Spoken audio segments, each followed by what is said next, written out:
according to a Reuters dispatch.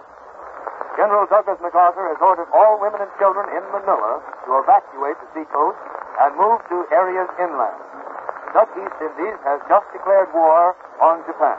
Costa Rica in South America has also just declared war. A bulletin from New York. Mayor Fiorello H. LaGuardia, Civilian Defense Director, announced tonight he had ordered all Japanese nationals in New York City to remain in their homes until their status is established by the federal government. At the same time, John Cummings, Superintendent of Operations for TWA, acting on instructions from the Civil Aeronautics Authority, issued an order prohibiting TWA's planes from carrying any Japanese nationals. This order was directed against the special Japanese envoy, Kurosu. We take you now to Hollywood.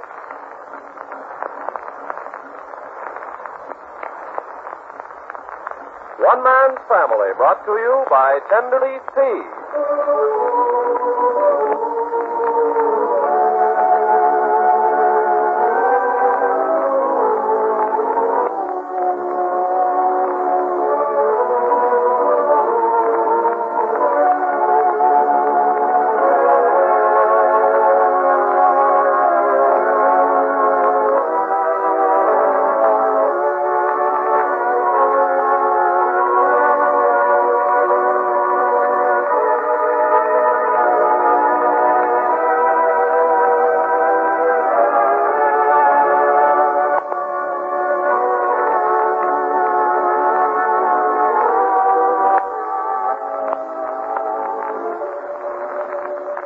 One Man's Family is dedicated to the mothers and fathers of the younger generation and to their bewildering offspring. Tonight we present Chapter 10, Book 40, entitled A New Incident in the Matter of Irene Franklin. Right now, as you make your holiday plans, here's news you'll be glad to get. Your grocer now has his Yuletide supply of Tenderleaf tea balls in the holiday wrapping. Bright, gay, colorful gifts to convey the good cheer of the season. They'll be featured through December in this festive dress, the most popular tea balls in America for the most popular days on the calendar. Get some for gifts. They're extremely appropriate. For the essence of fine tea is its warm, good fellowship, the very spirit of Christmas, and in Tenderleaf tea balls it reaches a peak. They're made with tasteless filter paper that keeps your tea perfectly clear and gives you just the delicate flavor of the tiny, new, top tea leaves.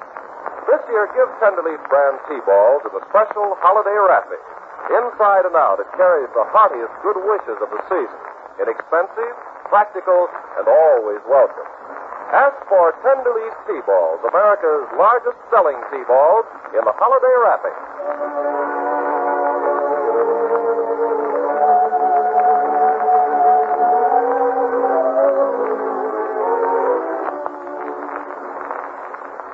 In the instance of Irene Franklin, there's something rather unorthodox in the atmosphere. Mother Barbara feels it, Father Barbara feels it, and even Clifford has indicated it by his actions.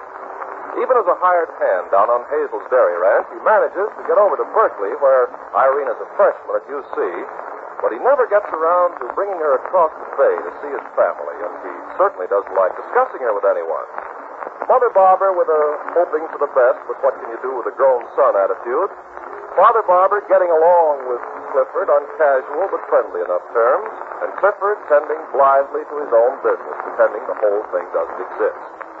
And all the rest of the family is pretending Irene doesn't exist either, because around the holidays, no one wants having any serious difficulties that might spread restraint of the family circle and cloud the holidays. If there's going to be an eventual blow-up over Irene, everyone's keeping his fingers crossed that it won't happen until after the Christmas and New Year's festivities. So why there should be a blow-up, no one seems quite to know, except that there's that edgy feeling and air of suspense and secrecy. Anyway, this is Clifford's one day a week off from the dairy ranch, and he phoned up that he was going to stop downtown and do a little Christmas shopping before coming out of the family home in Seacrest. And he'll be here for dinner, naturally. Yes, he'll eat with us and then go back to Rancher as usual. Oh, that's going to work out perfectly. At least it will if he hasn't any other plans. What's that, Hazel? Oh, I forgot to tell you, Mother. I'm planning to take the children and go down to the ranch tonight. That'll give us a long weekend in the country. I should say it will. And what about having kids to school? Oh, I've already spoken to their teachers. But the nice thing is, if Clifford's going down early, perhaps he can drive us.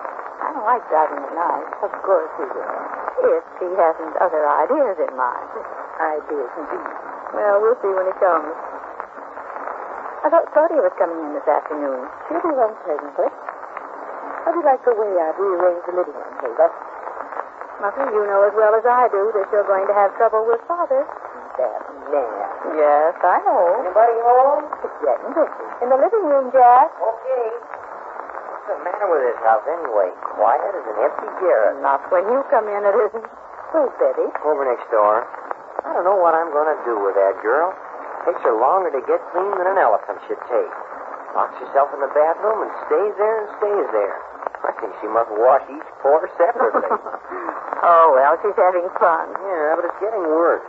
Honest to goodness, it's getting so I have to start her in the middle of the afternoon just to get her ready to come over here in the evening. Well, that's just habit. Yeah, but it's not a good one. What do you think I ought to do about her? You got any ideas? Jack, how about you and Betty working out your own problem? Oh, sure. For business, we're not interested. But families have a natural tendency to interfere in young married people's lives, as it is. Yes, don't leave yourself wide open by asking for suggestions. No kidding, though. It might get to be serious, mightn't it? Right now, I get a kick out of her fussing in the bathtub and fussing before the mirror and doing up her hair and taking it down and doing it up a different way and changing her stockings 3 or 4 times and trying on 2 or 3 pairs of shoes and slipping in and out of dresses until she gets just what she wants. See what I mean? But haven't you spoken to her? Oh, sure. Not very seriously. It's all fun now, and she's got a lot of time on her hands, so it really doesn't matter. But recently, it's getting so she doesn't keep appointments. And that is sad. Yeah, and the only reason because she takes so long getting ready. She really was a lot more efficient when we were first married than she is now. And you think it's because she doesn't have much to keep her busy all day, and so she's getting into the habit of cluttering, huh? What else? Then by all means, see that she has something to do. What? Well, if your father wasn't so wrong a few weeks ago when he recommended children. Hey, Mom, you two. Well, that's why marriage was created in the first place. As a foundation for a family. A foundation that isn't built on is a pretty barren affair. Something started that isn't finished, huh? Exactly. Doggone it. Those children are a heck of a lot of trouble and worry. Think of the responsibility. Someday you're going to find out, Jack, that on any account, each human being is going to face more or less trouble and worry, children or no children. And as for responsibility, you can't be either a civilized citizen or a self-respecting human being without accepting responsibility. In other words, we're born to get it in the neck anyway, so why not go whole hog? That's one way of putting it. Hazel. Oh, hello, Teddy. Hiya, Quail. Hiya, Wolf. Oh, what kind of language is that? I believe that's supposed to be the modern boy talking to the modern girl.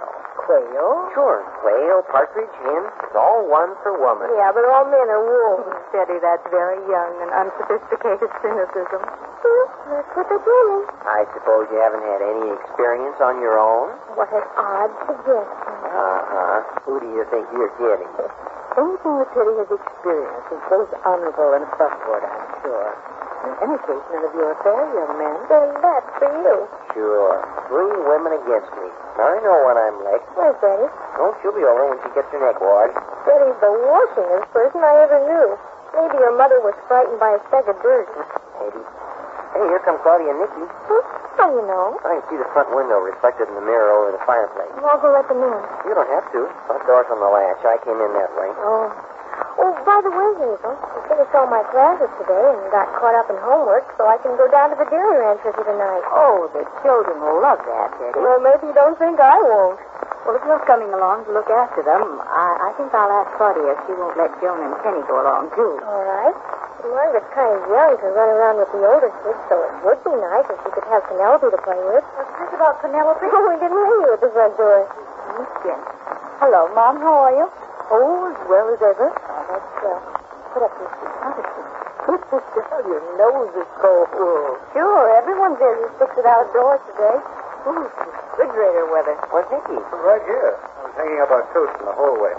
Well, Mother Barbara, are you recovered from your shopping tour of the other day? Well, most certainly. Oh, I still got a black and blue bruise on my hip where frantic and Christmas-crazed shoppers plowed through me. Made a first down around right in, huh?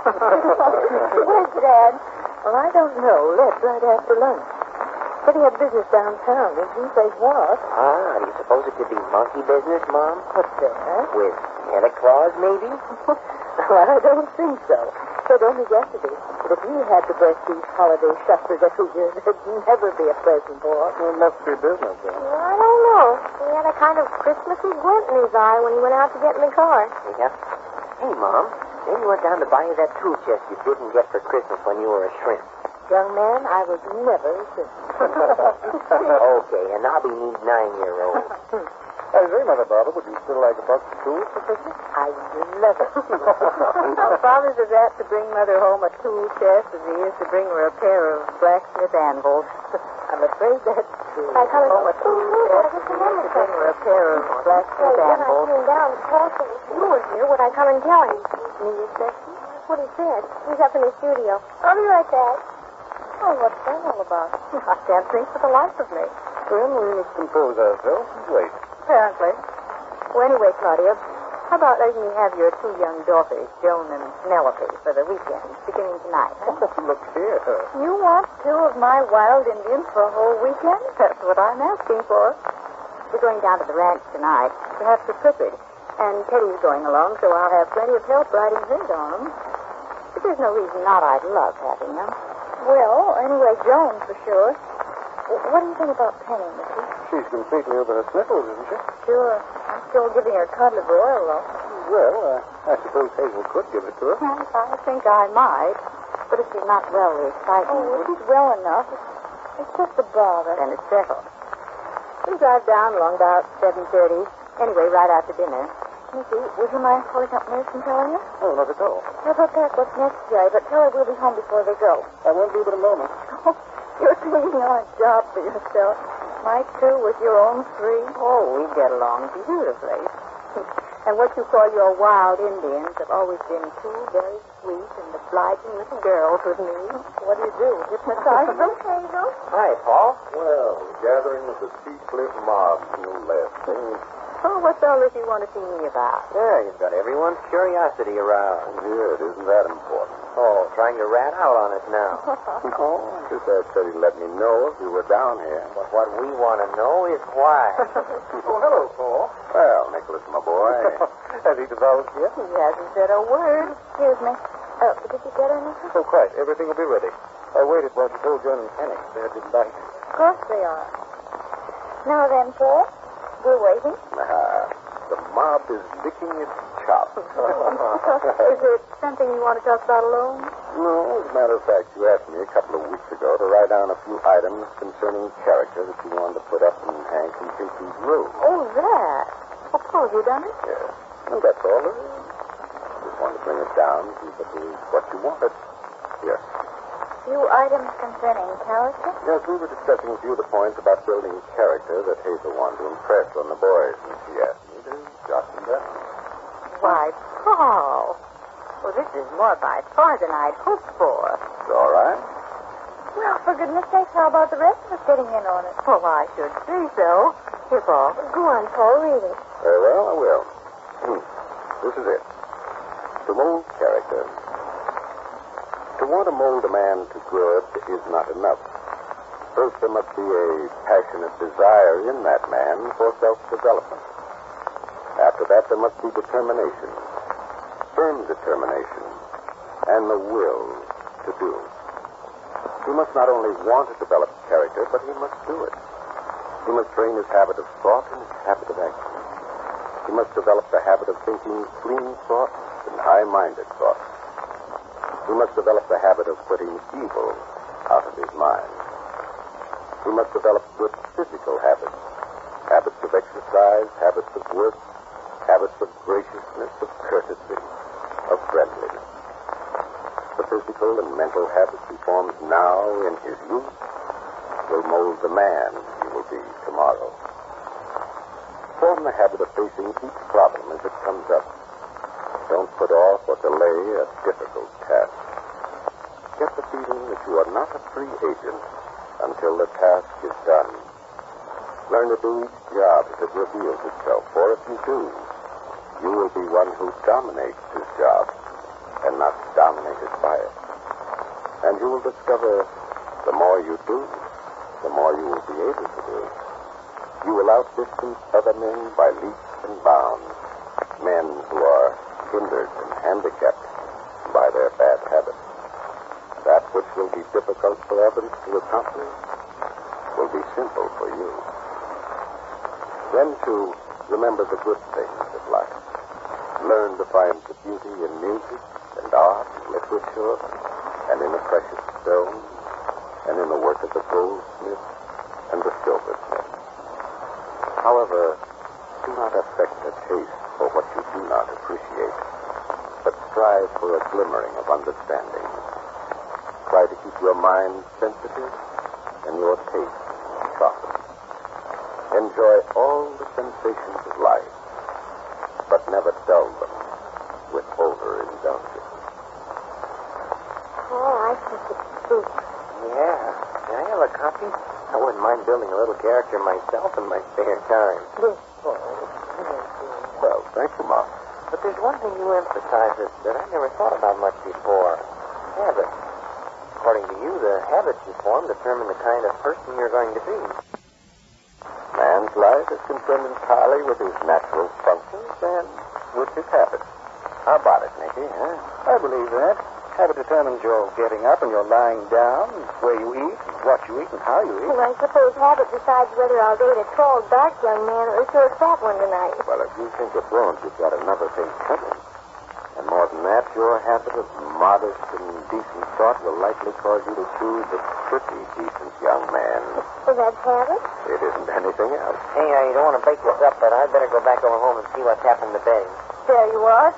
The habit of looking out for his wife. All done right. They're darn good habits. Wives like Betty don't happen every day. You coming back? Oh, sure, Mom. As soon as I round up the mermaid. Now time Chris showed up, too, isn't it? We didn't say just when he'd be here. Well, if he's doing his Christmas shopping, there's no telling when he'll get in. No, thank you. We don't want it clerked yet. We just want to look around. Thanks. But, Clifford, you shouldn't have brought me to a place like this. What the heck? My family's been buying gifts in this jewelry store ever since I can remember. I don't want you to buy my Christmas present. Oh, Irene. No, really. I mean it, Cliff. You're doing all you should do right now. Look, Miss Irene Franklin, do you or do you not want to be picked up and shaken for your success? By you, it'd be heaven. Well, it's likely to happen right here in public if you don't lay off the kind of talk you've been doing. I'm just trying to be sensible, Cliff. I don't need an expensive Christmas present. There you go. No, listen. The way it is with us, I'd treasure a Christmas card with your name on it just as much as anything you could buy in winter. You're pretty doggone sweet. You know that. No. You know how I feel about music. It's something to look at, too. Even if you are only a college freshman. Oh, you say that to all the girls. A bit more often to you. I say just to me. And now we're just going to kind of stroll around and look at things. No. Hey, not buy anything, just look. What's the hurt now? Because you'll get me to say something beautiful, and then on Christmas you'll give it to me. Oh, I'm reading my mind again. Don't you understand, Cliff? I love your generosity. That's what's so wonderful about you. You'd give anyone you liked everything you have. Sure I would. If you were kind of little, curly, and dark, and your name was Irene Franklin. But you just mustn't. Oh, please be good and buy me a pair of silk stockings for Christmas. Can't even make 2 pairs. 2 pair would be especially sweet. Come on, please. Let's leave this place. Oh, I get it. I'm a poor man working for $85 a month on a ranch. Poor men aren't supposed to come into nice places like this and buy their own beautiful things. That's awful silly, Clifford. Is it? Yes. When the girl you have in mind doesn't want this silly old stuff, Clifford. Who's that old gentleman over there? Where? Over there. Staring at us so hard. Hey, that's Brad. It's your father? Sure. He's angry, isn't he? Yeah. Here it comes. Get ready for the crack up. Good afternoon, Clifford. Hello, Dad. Yes. Irene, this is my father. Hello, Mr. Barbara. Yes. Oh, Dad, this is Miss Irene Franklin. You've heard me speak of her often. Have I indeed? Miss Franklin, Yes, Mr. Barbara. believe me when I tell you that Clifford has no business being in a place like this on his salary. And for you to bring him here is the quickest way I know of bringing his downfall and utter ruin. Dad. Oh, Mr. Barbara. Good day to you, young woman. I hope to see you home for dinner, Clifford. Clifford. He's wrong. He's been wrong all his life. That's just about the limit. Come on, let's get out of here.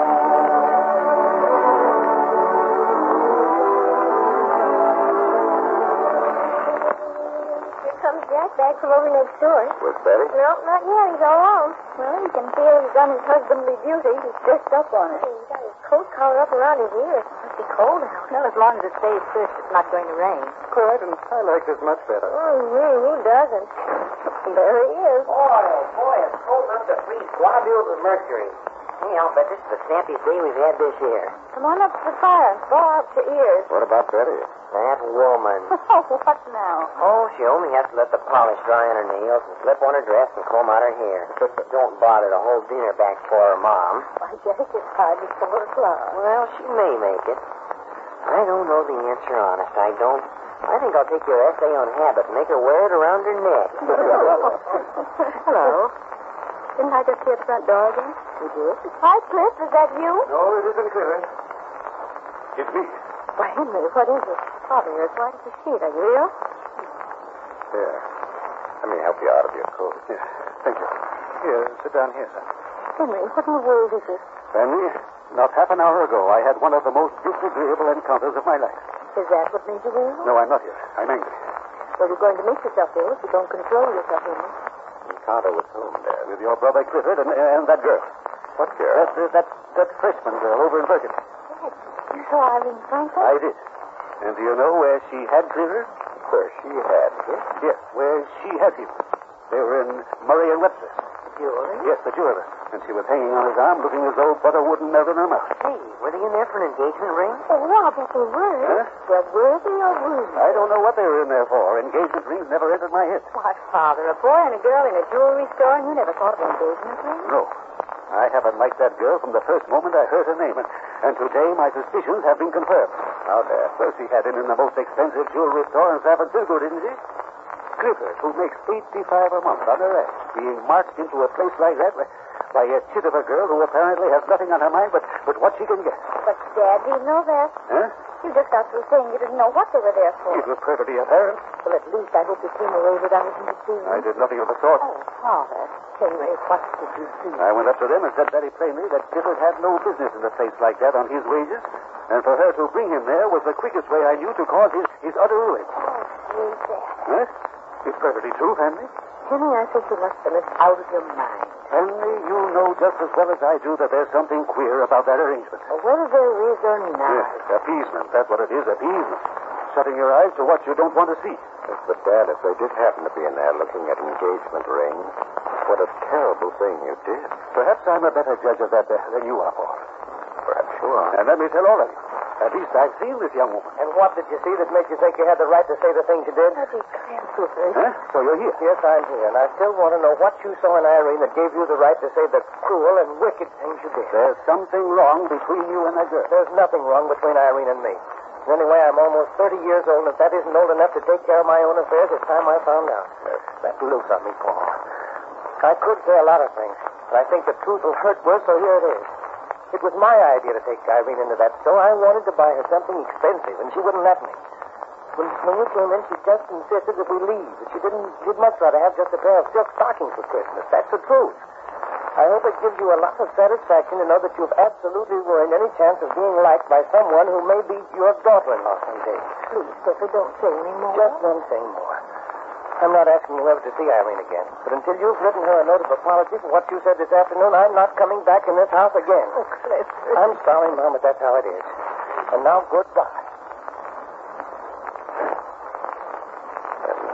That seems to take care of that.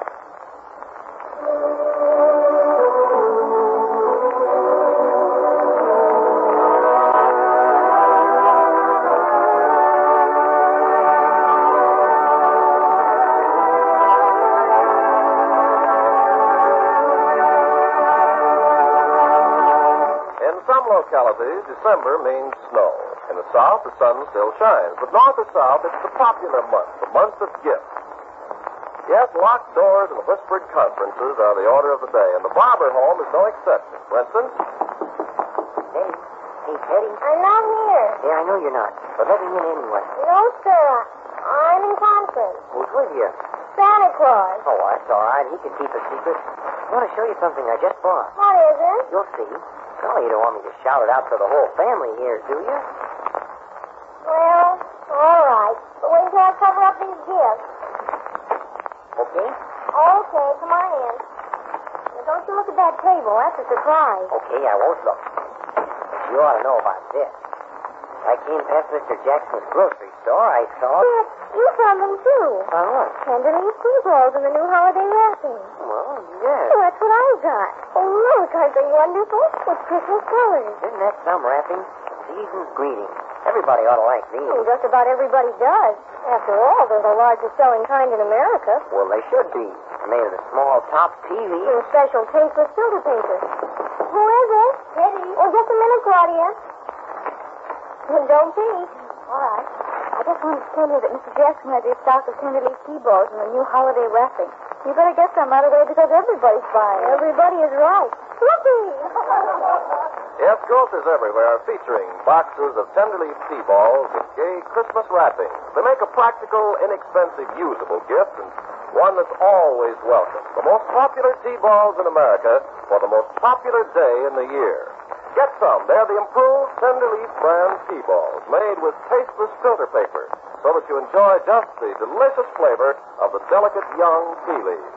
They come 8, 20, 50, and 100 tea balls to the box in the special holiday wrapping.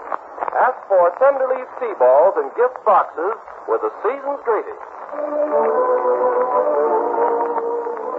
You have just heard Chapter 10, Book 40 of One Man's Family, written by Carlton E. Morse, the makers of Tenderleaf tea.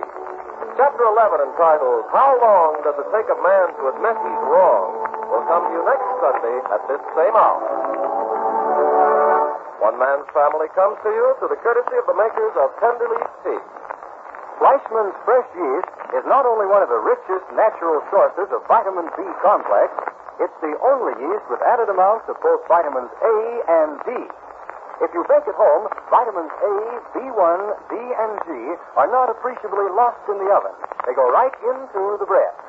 This is the Red Network of the National Broadcasting Company. More war bulletins from New York. The United Mine Workers of America tonight won a 2-1 decision awarding a union shop in captive mines owned by the country's major steel producers. The President's Arbitration Board approved the closed shop for the captive mines. And the bulletin from Washington. The State Department said tonight all other American republics had been informed of the treacherous attack by Japan on the United States, and that the United States had received very heartening messages of support from the other American republics. Now, here briefly is just a bit of the text from the news report of NBC's reporter in Batavia, Sidney Albright, about the Dutch East Indies declaration of war on Japan. The Battle of the Pacific has started, and the forces have begun attack against the British and American territories, and the English, therefore, so the Netherlands declare themselves at war with the Japanese Empire. For you, the moment of action has arrived. You're being called up with the U.S., British, and Chinese fighting forces to resist Japanese aggression. This is the National Broadcasting Company.